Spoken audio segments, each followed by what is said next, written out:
Bonjour à tous, bienvenue sur cette vidéo. Dans cette vidéo, nous allons voir qu'est-ce que l'analyse fondamentale, que ce soit au niveau de la bourse ou au niveau du forex. Dans un premier temps, il faut savoir que l'analyse fondamentale, c'est quelque chose qu'il faut coupler avec l'analyse technique. C'est-à-dire que avoir juste de l'analyse technique, c'est très bien, mais si on peut coupler ça avec de l'analyse fondamentale, on va avoir une perception euh, d'analyse beaucoup plus grande que si on se base que sur l'analyse technique. Et donc,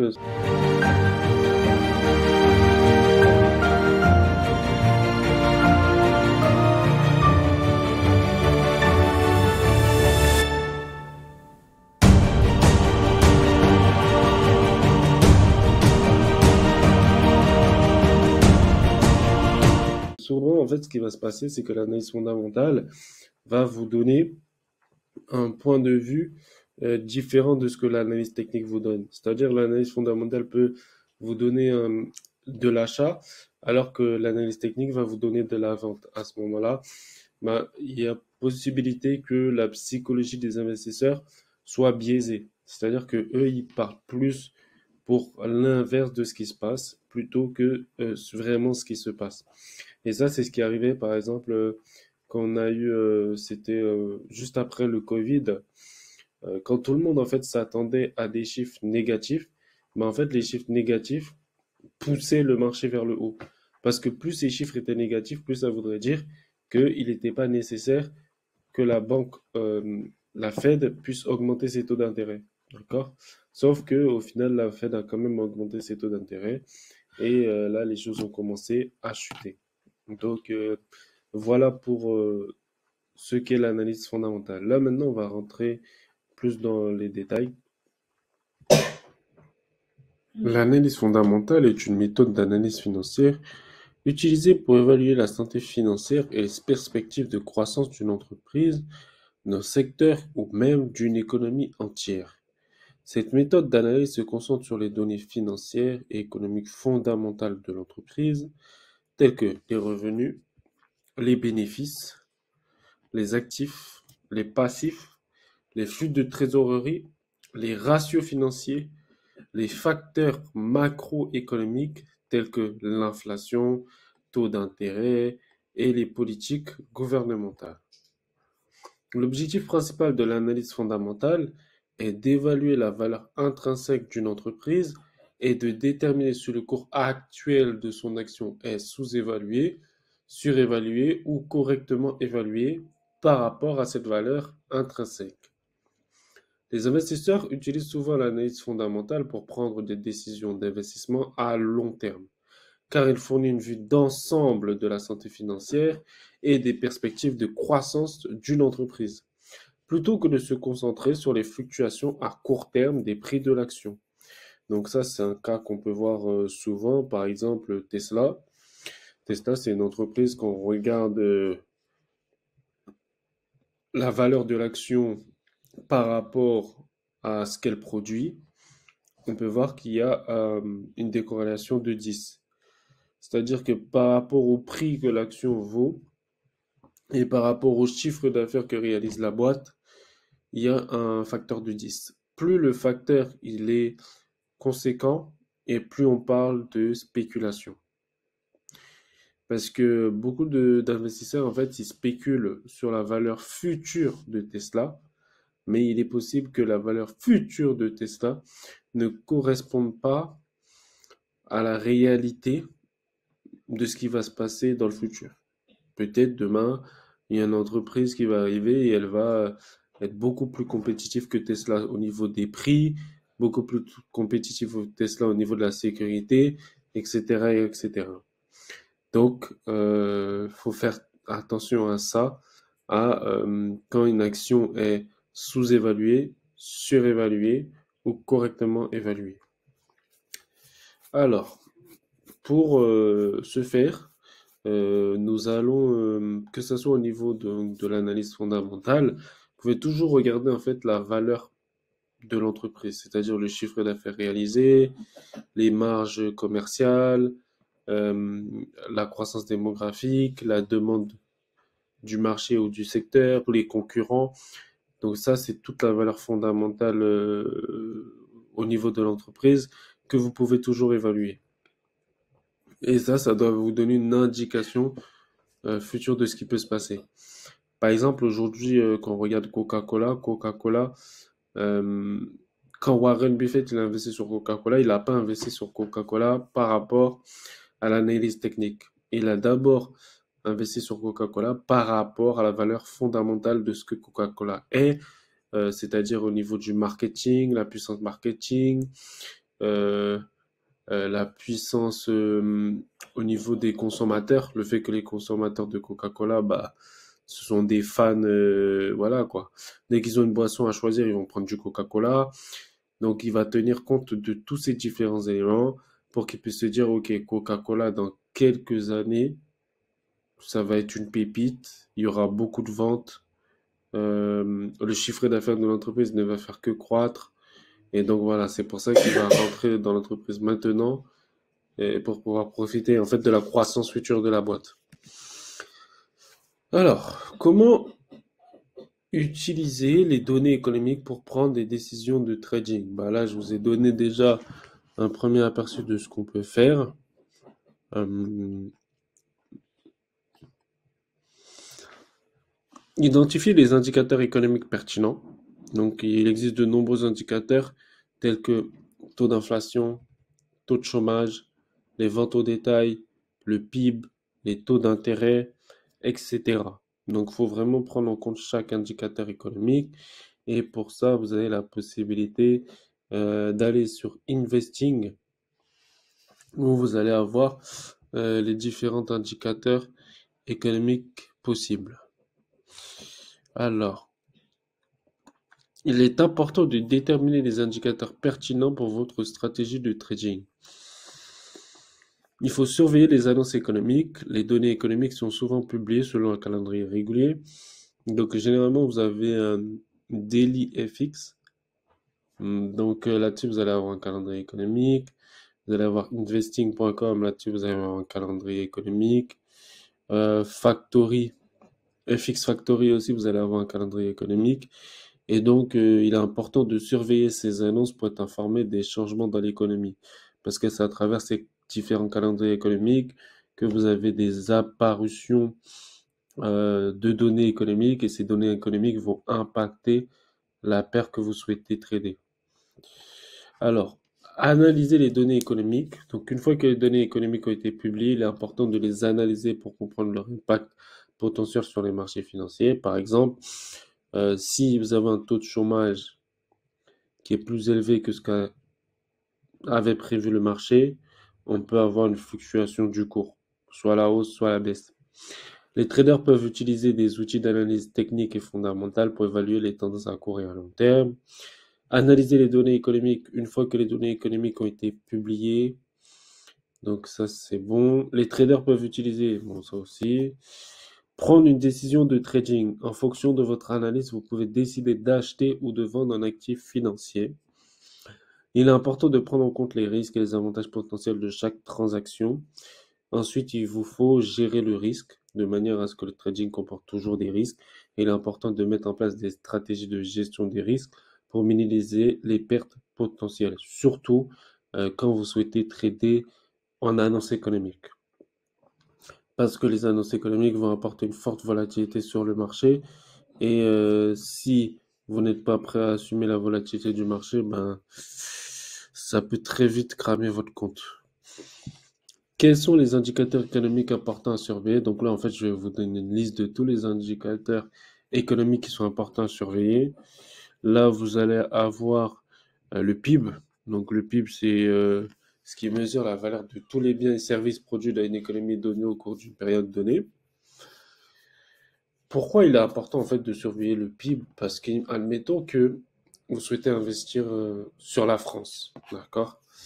Et que le PIB de la France, bah, vous voyez qu'il est très faible comparé au PIB des États-Unis. Bah, à ce moment-là, vous pouvez vous dire, ok, mais où j'aurai le plus de croissance dans mon portefeuille boursier? Eh ben, c'est sûr que ça sera aux États-Unis. Parce que le PIB des États-Unis est beaucoup plus puissant que le PIB de la France.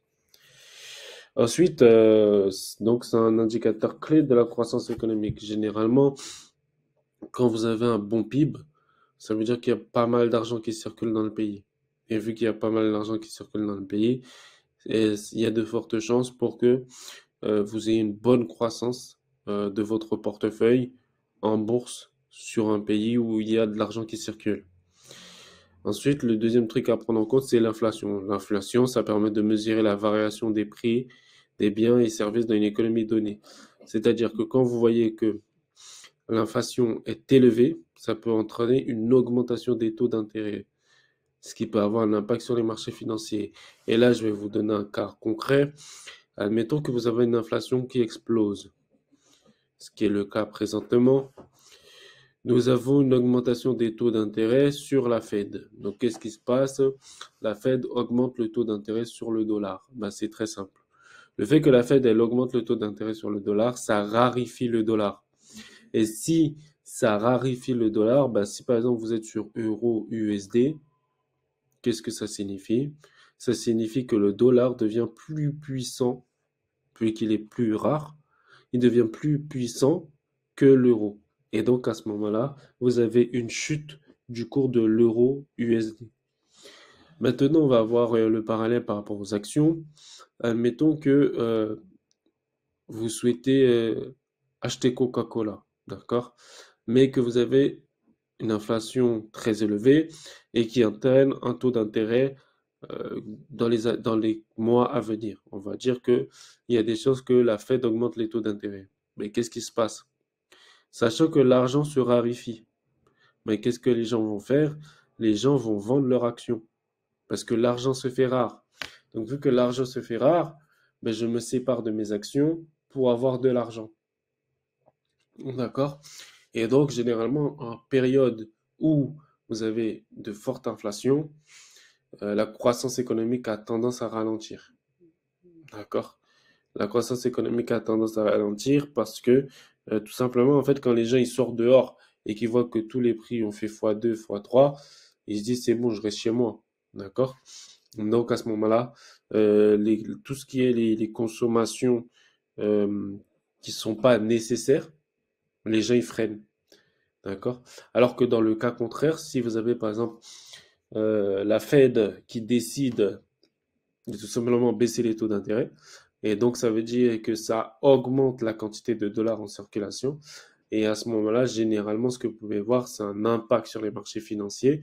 C'est-à-dire que là, les entreprises vont commencer à emprunter de l'argent, les biens immobiliers vont commencer à exploser parce que beaucoup de gens peuvent emprunter pour acheter des biens immobiliers. Ben, bien sûr, les actions vont exploser aussi. Et donc, ce qu'il faut surveiller en tant qu'investisseur en bourse, c'est surtout le taux d'intérêt et l'inflation. Parce que si vous avez une inflation élevée, vous pouvez vous dire, OK, c'est bon, je retire mes billes ou euh, je DCA plus doucement que si vous avez un taux d'intérêt faible. D'accord? Parce que vous savez que le marché a des chances de chuter quand les taux d'inflation est élevé. Voilà. Ensuite, le taux de chômage. Le taux de chômage, il mesure le pourcentage de la population active qui est sans emploi. Bon, ça là-dessus, on va pas rester longtemps. Ensuite, les ventes au détail. Les ventes au détail mesurent le montant dépensé par les consommateurs pour les biens et services de détail. Il faut prendre en lien l'inflation. L'inflation et les ventes au détail, c'est lié. Si vous avez un taux d'inflation qui est élevé, la vente au détail, généralement, ça baisse. Ça baisse et tant que les ventes au détail n'ont pas encore commencé à baisser, ça veut dire qu'il y a beaucoup trop d'argent dans l'économie. Et plus il y a d'argent dans l'économie, plus il y a de chances que la Fed puisse se dire, OK, je souhaite augmenter les taux d'intérêt pour rarifier en fait cet argent qui est en trop grosse circulation et qui va jouer forcément sur l'inflation. Donc, les ventes au détail peuvent donner une indication de la santé économique globale ainsi que de la confiance des consommateurs. Généralement, si vous avez un bon chiffre au niveau des ventes au détail, ben, vous savez qu'au niveau de la santé économique globale, c'est bon. Et donc, si vous êtes investisseur boursier, eh ben, c'est un très bon indicateur pour vous d'acheter à ce moment-là tout ce qui sont les actions. Tandis que l'inverse, si vous avez une vente au détail qui commence à chuter, à ce moment-là, va peut-être falloir sécuriser votre portefeuille boursier. Les taux d'intérêt, ça c'est ce qu'on parle depuis tout à l'heure. Les taux d'intérêt, ils ont un impact sur les marchés financiers car ils influencent le coût du crédit et le rendement des investissements. Plus vous avez un taux d'intérêt qui est élevé, plus le coût du crédit est élevé, plus le coût du crédit est élevé, moins les entreprises empruntent. C'est aussi simple que ça. Si une entreprise ne peut pas emprunter, eh ben forcément on a un frein dans la croissance économique. Qui dit frein dans la croissance économique dit diminution de l'argent en circulation. Et donc ça permet de réguler le taux d'inflation. La balance commerciale mesure la différence entre les exportations et importations d'un pays. Alors généralement, la balance commerciale, elle est intéressante à regarder, surtout si vous êtes un investisseur boursier, pour la simple et bonne raison que si vous avez un excédent commercial qui indique une économie en croissance, tandis qu'un déficit commercial indique une économie en difficulté. Si par exemple vous prenez le parallèle avec les pays chinois, généralement les pays chinois, ils ont un excédent commercial parce que ils font beaucoup d'exportations, alors que vous avez d'autres pays qui vont avoir un déficit commercial, donc c'est-à-dire qu'ils vont acheter plus qu'ils produisent, ce qui est un peu le cas de la France. La France aujourd'hui, elle achète beaucoup plus qu'elle produit. Donc, ça peut indiquer une économie en difficulté. Et dans le cas contraire, la Chine, ben, c'est une économie en croissance parce qu'elle a beaucoup d'exportations. Maintenant, on va voir comment interpréter les événements économiques mondiaux et leur impact sur les devises. Donc, bon, on l'a déjà soulevé plusieurs fois, mais comprendre les facteurs qui influencent les devises. Les devises peuvent être influencées par de nombreux facteurs tels que données économiques, taux d'intérêt, événements politiques, géopolitiques, événements climatiques, etc. Il est important de comprendre ces facteurs pour évaluer leur impact sur les devises. Analyser les événements économiques. Il est important d'analyser les événements économiques tels que publication de données économiques, discours de dirigeants de banque centrale et les événements politiques. Bien sûr, pourquoi les événements politiques? Parce que si vous avez un président qui va passer et que ce président-là, euh, il va être dans une politique monétaire où il va être très conservateur, bah à ce moment-là, il y a des chances que l'économie puisse en pâtir. Tandis que si vous avez un président qui est tout l'inverse, c'est-à-dire qu'il est fortement dans le capitalisme, à ce moment-là, ça veut dire qu'il va favoriser le développement et la croissance des entreprises, il va favoriser le prêt aux entreprises, et donc forcément, vous avez une croissance économique beaucoup plus importante. Pour évaluer leur impact potentiel sur les devises, voilà. Alors, pour évaluer les impacts sur les devises, admettons que vous avez, par exemple, vous tradez le GBP USD et on va prendre la paire livre. Aujourd'hui, vous avez un président qui va être élu le ministre, par exemple, et que le ministre, ce soit un capitaliste, eh ben, il va encourager les entreprises. Et vu qu'il va encourager les entreprises, à ce moment-là, vous pouvez avoir un GBP USD qui explose à l'achat.